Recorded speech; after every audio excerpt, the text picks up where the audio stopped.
अची गे हाणे तूं मूं सारी दे फिक्री ओ तेरे झला पिंगड़ो ते हंध लिखाया वा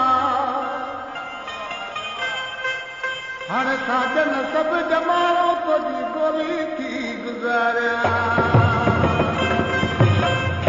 तो ही शायरी मलक मामन वसाए पुटे जी आहे अश्क विसारे यको वेरे छा चए थो अंबन झलियूं अंबड़ू वलान बन गया